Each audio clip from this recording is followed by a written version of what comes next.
brought you by Silver Pumps and Motors. Top quality और consistent performance के लिए सिर्फ सिल्वर पंप्स नाम याद रखना.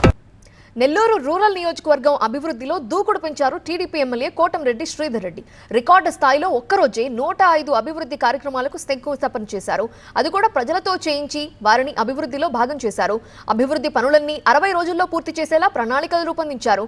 ఇప్పటికే నియోజకవర్గంలో 191 కోట్ల రూపాయలతో అభివృద్ధి పనులు జరుగుతుండగా ఇవాళ మరో 40 కోట్ల పనులకు శంకుస్థాపనలు చేశారు.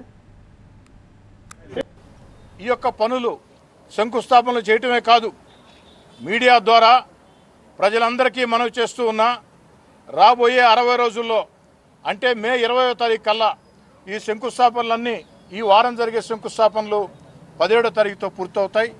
రాబోయే 60 రోజుల్లో అంటే మే 20వ తారీఖు లోపు ఈ యొక్క పనులన్నీ కూడా పూర్తి చేసి, ఖచ్చితమైన తేదీ చెప్తున్నా, మే 20వ తారీఖు ముందే ఉంటుందేమో కానీ మే 20వ తారీఖుకి ఒక్కరోజు కూడా దాటదు.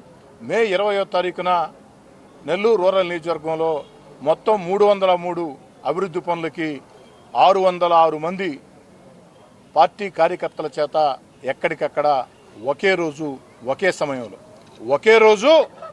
సమయంలో 303 పనులకి పార్టీ కార్యకర్తల చేత, పార్టీ కార్యకర్తే ముఖ్య అతిథిగా, పార్టీ కార్యకర్తే ఏదైతే ప్రారంభికుడిగా అటు తెలుగుదేశం పార్టీ కూటమి, తెలుగుదేశం పార్టీ కావచ్చు, జనసేన కావచ్చు, బీజేపీ కావచ్చు, వీరందరితో కూడా మే 20వ తారీఖు లోపు పనులు పూర్తి చేసి ప్రజలకు అందిస్తామని మాట ఇస్తూ